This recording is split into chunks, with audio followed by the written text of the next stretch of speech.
ಎಲ್ಲರಿಗೂ ನಮಸ್ಕಾರ ಸ್ನೇಹಿತರೆ. ಕುಂಭರಾಶಿಯವರಿಗೆ ದೇವರು ಸಹಜವಾಗಿಯೇ ಒಳ್ಳೆಯ ಅದೃಷ್ಟ ಕರುಣಿಸುತ್ತಾನೆ. ಕುಂಭರಾಶಿಯವರಿಗೆ ಅವರ ವೃತ್ತಿ ಜೀವನದಲ್ಲಿ ಯಾವೆಲ್ಲ ಸ್ವಭಾವಗಳು ಇರುತ್ತದೆ, ಯಾವ ಮನಸ್ಸು ಶುದ್ಧವಾಗಿರುತ್ತದೋ, ದ್ವೇಷ ಭಾವನೆಗಳಿಂದ ಮುಕ್ತವಾಗಿರುತ್ತದೆಯೋ ಆ ಮನಸ್ಸು ಕಷ್ಟದ ಸಮಯದಲ್ಲಿ ಯಾರ ಬೆಂಬಲವನ್ನ ಪಡೆಯದಿದ್ರೂ ದೇವರ ಶಕ್ತಿ ಒಂದಲ್ಲ ಒಂದು ರೂಪದಲ್ಲಿ ಅವರೊಂದಿಗೆ ಇದ್ದೇ ಇರುತ್ತೆ. ಕುಂಭರಾಶಿಯವರ ಜೊತೆ ಪ್ರತಿ ಕ್ಷಣವೂ ಜೊತೆಯಾಗಿರುವಂತಹ ಅದೃಶ್ಯ ಶಕ್ತಿಯ ಬಗ್ಗೆ ಈ ವಿಡಿಯೋದಲ್ಲಿ ತಿಳಿಸಿಕೊಡಲಿದ್ದೇನೆ. ಕುಂಭರಾಶಿಯವರ ಜೊತೆ ಯಾವಾಗಲೂ ಒಂದು ಅದೃಶ್ಯ ಶಕ್ತಿ ಇದ್ದೇ ಇರುತ್ತದೆ. ಆದ್ರೆ ಕೆಲವೊಬ್ಬರಿಗೆ ಅದರ ಅನುಭವ ಆಗುತ್ತದೆ, ಕೆಲವೊಬ್ಬರಿಗೆ ಇದರ ಅನುಭವ ಆಗೋದಿಲ್ಲ, ಇನ್ನು ಕೆಲವೊಬ್ಬರಿಗೆ ಇದರ ಅರಿವು ಸಹ ಇರೋದಿಲ್ಲ. ಅದರ ಬಗ್ಗೆ ಸಂಪೂರ್ಣ ಮಾಹಿತಿಯನ್ನ ನೋಡೋಣ ಬನ್ನಿ. ಅದಕ್ಕಿಂತ ಮುಂಚೆ ನೀವು ನಮ್ಮ ಚಾನೆಲ್ಗೆ ಸಬ್ಸ್ಕ್ರೈಬ್ ಆಗಿಲ್ಲ ಅಂದ್ರೆ ಈಗಲೇ ಸಬ್ಸ್ಕ್ರೈಬ್ ಆಗಿ, ಹಾಗೆ ವಿಡಿಯೋಗೆ ಲೈಕ್ ಮಾಡಿ, ವಿಡಿಯೋವನ್ನ ಸ್ಕಿಪ್ ಮಾಡದೆ ಕೊನೆ ತನಕ ನೋಡಿ. ಕುಂಭರಾಶಿಯವರಿಗೆ ಲೋಕಪ್ರಜ್ಞೆ ಅನ್ನೋದು ಸ್ವಲ್ಪ ಜಾಸ್ತಿಯೇ ಇರುತ್ತದೆ. ಲೋಕಪ್ರಜ್ಞೆ ಅಂದ್ರೆ ಇದರ ಬಗ್ಗೆ ಹೇಳೋದಾದ್ರೆ ಕುಂಭರಾಶಿಯವರಿಗೆ ಪ್ರಪಂಚದಲ್ಲಿ ಏನೆಲ್ಲ ಆಗ್ತಿರುತ್ತದೆ ಈ ವಿಚಾರವನ್ನ ತಿಳಿದುಕೊಳ್ಳುವಂತಹ ಆಸಕ್ತಿ ಈ ರಾಶಿಯವರಿಗೆ ತುಂಬಾನೇ ಜಾಸ್ತಿ ಇರುತ್ತದೆ ಎಂದೇ ಹೇಳಬಹುದು. ನಿಮ್ಮಲ್ಲಿ ಜೀವನವನ್ನ ಜೀವಿಸುವಂತಹ ಚೈತನ್ಯ ಜಾಗೃತಗೊಳ್ಳುತ್ತದೆ. ಪ್ರತಿಯೊಬ್ಬರ ಜೀವನದಲ್ಲಿಯೂ ಕಣ್ಣು ತುಂಬಿಕೊಂಡಾಗ, ಮನಸ್ಸು ದುಃಖಿಸಿದಾಗ, ನೀವು ಭಾವನಾತ್ಮಕವಾಗಿ ಒಂಟಿ ಅನಿಸಿದಾಗ, ಜೀವನದಲ್ಲಿ ನನಗೆ ಯಾರೂ ಇಲ್ಲ, ನಾನು ಒಬ್ಬಂಟಿ ಅನಿಸಿದಾಗ ಪ್ರತಿಯೊಬ್ಬರಿಗೂ ಈ ರೀತಿ ಒಂದು ಕಷ್ಟದ ಪರಿಸ್ಥಿತಿ ಎದುರಾಗುತ್ತದೆ. ವಿಜ್ಞಾನದಲ್ಲಿಯೂ ಇದಕ್ಕೆ ಉತ್ತರ ಸಿಗೋದಿಲ್ಲ. ಆದರೆ ಲಾಜಿಕಲ್ ಎಲ್ಲಾ ಬಾಗಿಲುಗಳು ಮುಚ್ಚಿ ಹೋದಾಗ ನೀವು ಎಲ್ಲಾ ಪ್ರಶ್ನೆಗಳಿಗೆ, ಮನಸ್ಸಿನ ದುಃಖಗಳಿಗೂ ಒಂದು ದಿವ್ಯ ಅದೃಶ್ಯ ಶಕ್ತಿ ಕಾಣಸಿಗುತ್ತದೆ. ಹೇಗೆ ನಮ್ಮ ಜೊತೆ ಅದೃಶ್ಯ ದಿವ್ಯ ಶಕ್ತಿ ಅಡಗಿದೆ ಎಂದು ಗುರುತಿಸೋದಾದ್ರೆ, ಆ ಅದೃಶ್ಯ ಶಕ್ತಿ ನಿಮ್ಮನ್ನ ಸೋಲಲು ಬಿಡೋದಿಲ್ಲ, ಸಾಯಲು ಬಿಡೋದಿಲ್ಲ, ಕುಗ್ಗಲು ಬಿಡೋದಿಲ್ಲ. ಬದಲಿಗೆ ಜೀವನದಲ್ಲಿ ಹೊಸ ಅಧ್ಯಯನವನ್ನ ಪ್ರಾರಂಭಿಸುತ್ತದೆ.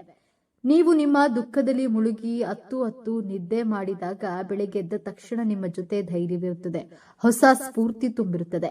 ಎರಡನೆಯದಾಗಿ ನೀವು ಒಂಟಿಯಾದಾಗ ಕುಗ್ಗದೇ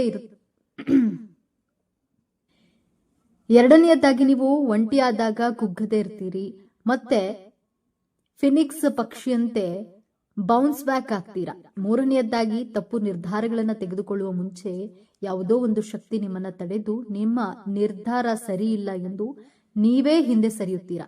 ನಾಲ್ಕನೆಯದಾಗಿ ಯಾರೋ ಅಪರಿಚಿತ ವ್ಯಕ್ತಿಗಳು ನಿಮ್ಮ ಜೀವನದಲ್ಲಿ ಅನಿರೀಕ್ಷಿತವಾಗಿ ಬಂದು ನೀವು ಕೇಳದೆಯೇ ನಿಮಗೆ ಸಹಾಯವನ್ನ ಮಾಡ್ತಾರೆ, ನಿಮ್ಮಲ್ಲಿ ಸ್ಫೂರ್ತಿಯನ್ನು ತುಂಬುತ್ತಾರೆ. ದೇವರು ನೇರವಾಗಿ ಯಾರ ಮುಂದೆಯೂ ಪ್ರತ್ಯಕ್ಷವಾಗಿ ಸಹಾಯ ಮಾಡೋದಿಲ್ಲ.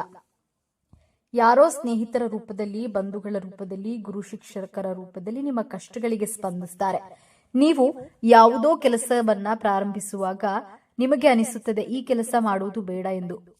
ಮನೋವಿಜ್ಞಾನದ ಪ್ರಕಾರ ನಮ್ಮ ಮನಸ್ಸು ಕೆಲವೊಮ್ಮೆ ಕ್ರೋಧ, ಮೋಹ, ಮದ, ಮತ್ಸರ, ಲೋಭದಿಂದ ತುಂಬಿರುತ್ತದೆ. ಭಯ, ಆತಂಕದಿಂದ ಕೂಡಿರುವಾಗ ನಮ್ಮಲ್ಲಿರುವಂತಹ ಅದೃಶ್ಯ ಶಕ್ತಿ ಸ್ತಬ್ಧವಾಗಿರುತ್ತದೆ. ಬದಲಿಗೆ ನಿಮ್ಮ ಮನಸ್ಸು ಕೋಪ, ಲೋಪ, ಮೋಹ, ಮದ, ಮತ್ಸರವನ್ನ ಬಿಟ್ಟು ನಂಬಿಕೆಯಿಂದ ಪ್ರಕೃತಿಯ ಮುಂದೆ ನಿವೇದನೆ ಇಟ್ಟಾಗ ಆ ಅದೃಶ್ಯ ಶಕ್ತಿಯ ಅನುಭವ ನಿಮಗೆ ಆಗುತ್ತದೆ. ನಮ್ಮಲ್ಲಿರುವ ಅಹಂಕಾರವನ್ನ ಸಂಪೂರ್ಣವಾಗಿ ತ್ಯಜಿಸಿ ಶೂನ್ಯವಾದಾಗ ನಮಗೆ ಪ್ರಕೃತಿಯ ಸ್ವಯಂ ಆತ್ಮಶಕ್ತಿಯ ಅದೃಶ್ಯ ದಿವ್ಯ ಶಕ್ತಿಯ ಅನುಭವವಾಗುತ್ತೆ. ಈ ಪ್ರಕೃತಿ ನಿಮ್ಮ ಜೀವನದಲ್ಲಿ ಅನೇಕ ಕಷ್ಟಗಳನ್ನ, ಪರೀಕ್ಷೆಗಳನ್ನ, ಸಮಸ್ಯೆಗಳನ್ನ ಕೊಟ್ಟು ಜೀವನದಲ್ಲಿ ಬೀಳಿಸುತ್ತದೆ. ಆದರೆ ಸಾಯಲು, ಸೋಲಲು ಬಿಡೋದಿಲ್ಲ.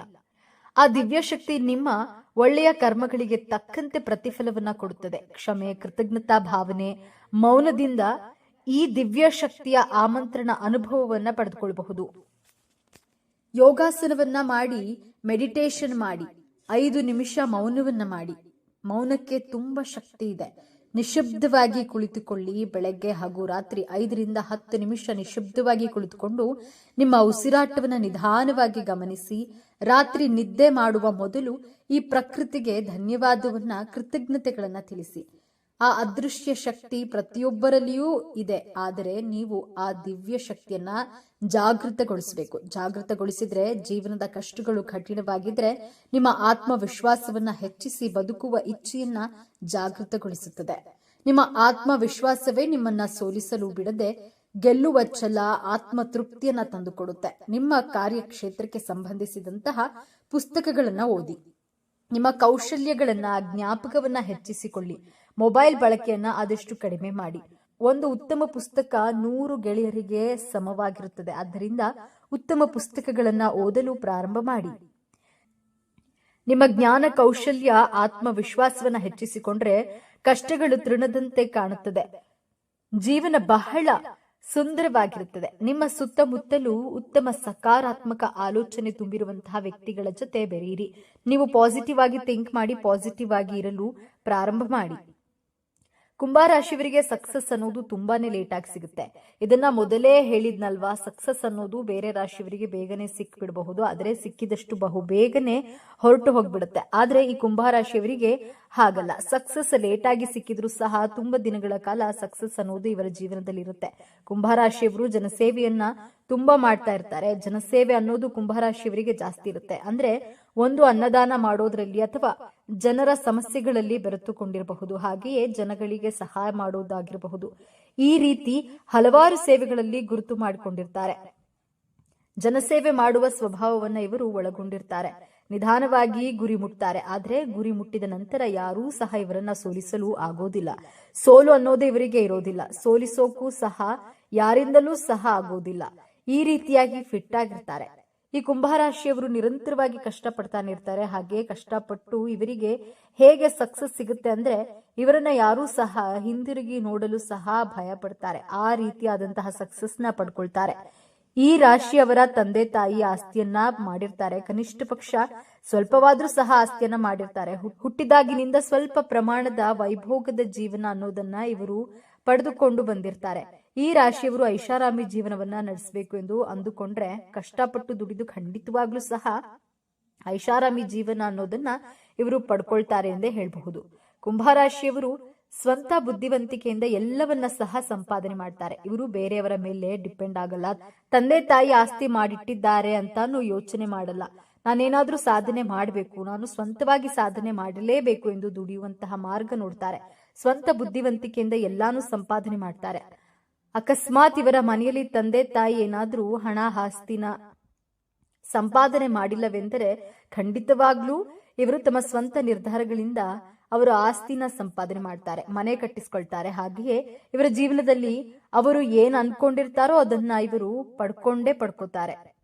ಇವರಿಗೆ ಬರುವಂತಹ ವಿಚಾರಗಳಿಂದ ಬದಲಾವಣೆ ಅನ್ನೋದು ಜಾಸ್ತಿ ಇರುತ್ತೆ. ಇವರಿಗೆ ಮೈಂಡ್ ನಲ್ಲಿ ಯಾವ್ದಾದ್ರೂ ಒಂದು ವಿಚಾರ ಬಂದ್ಬಿಟ್ರೆ ನಾನು ಕರೆಕ್ಟ್ ಅಲ್ವಾ, ಅದನ್ನ ಮಾಡ್ಬೇಕಾ ಬೇಡವಾ ಅನ್ನೋ ತರ ಬದಲಾವಣೆಯನ್ನ ಇವರ ಜೀವನದಲ್ಲಿ ಮಾಡಿಕೊಳ್ಳುವುದು ಇವರ ಉದ್ದೇಶವಾಗಿರುತ್ತೆ. ಈ ರಾಶಿಯವರು ಜಾಸ್ತಿ ಕೊರಗುವ ಮನೋಭಾವ ಇವರದ್ದು.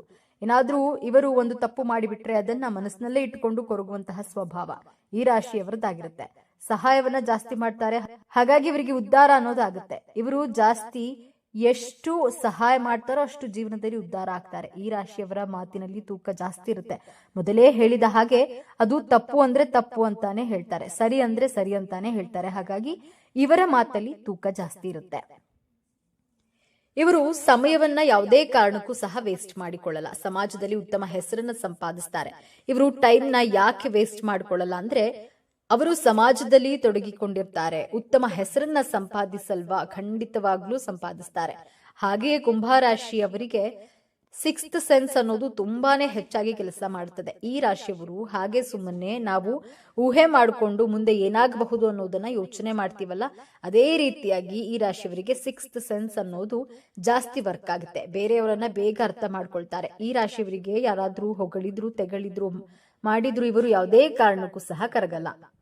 ಯಾರಾದ್ರೂ ಹೊಗಳಿದ್ರು ಸಹ ಅವರು ಅವರ ಹತ್ರ ಜಾಸ್ತಿ ಕ್ಲೋಸ್ ಆಗಿಬಿಡಬೇಕು ಅನ್ನುವ ಮನೋಭಾವ ಇವರದ್ದಲ್ಲ. ಇವರಿಂದ ದೂರ ಆಗಬೇಕು ಅನ್ನೋ ಮನೋಭಾವ ಸಹ ಇವರದ್ದು ಅಲ್ಲ. ಇವರು ಯಾವಾಗ್ಲೂ ಒಂದೇ ತರ ಇರ್ತಾರೆ. ಸದೃಢ ಮನಸ್ಸು ಇವರದ್ದಾಗಿರುತ್ತೆ. ಧೈರ್ಯಶಾಲಿಗಳಾಗಿರ್ತಾರೆ. ಇವರ ಮನಸ್ಸು ಹೇಗಿರುತ್ತೆ ಅಂದ್ರೆ ಗಟ್ಟಿಯಾಗಿರು ಎಂದು ಹೇಳ್ತಾರಲ್ಲ, ಆ ರೀತಿಯಾಗಿ ತುಂಬಾನೇ ಸದೃಢವಾಗಿರ್ತಾರೆ ಮತ್ತು ಧೈರ್ಯವಾಗಿರ್ತಾರೆ. ಈ ರಾಶಿಯವರು ಯಾವುದಕ್ಕೂ ಸಹ ಅಂಜೋದಿಲ್ಲ, ಯಾವುದಕ್ಕೂ ಸಹ ಹೆದರೋದಿಲ್ಲ. ಕುಂಭರಾಶಿಯವರು ಸ್ವಂತ ನಿರ್ಧಾರದ ಬದುಕನ್ನ ಕಟ್ಟಿಕೊಂಡಿರ್ತಾರೆ ಹಾಗೂ ಅತ್ಯುನ್ನತ ಜೀವನ ಶೈಲಿಯನ್ನ ನಡೆಸ್ತಾರೆ. ಪ್ರತಿಯೊಬ್ಬರಿಗೂ ಮಾದರಿಯಾಗಿ ಬದುಕ್ತಾರೆ. ನೋಡಿದ್ರಲ್ಲ ಕುಂಭರಾಶಿಯವರ ಸ್ವಭಾವ ಹೇಗಿರುತ್ತೆ ಎಂದು.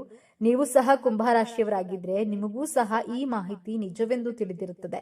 ಈ ಮಾಹಿತಿ ಇಷ್ಟ ಆಗಿದ್ರೆ ಈ ವಿಡಿಯೋಗೆ ಒಂದು ಲೈಕ್ ಕೊಡಿ, ಹಾಗೆ ನಮ್ಮ ಚಾನೆಲ್ಗೆ ಸಬ್ಸ್ಕ್ರೈಬ್ ಮಾಡಿಕೊಳ್ಳಿ. ಎಲ್ಲರೂ ಭಕ್ತಿಯಿಂದ ಓಂ ಶ್ರೀ ಶನೇಶ್ವರ ನಮಃ ಅಂತ ಕಾಮೆಂಟ್ ಮಾಡಿ. ಧನ್ಯವಾದಗಳು.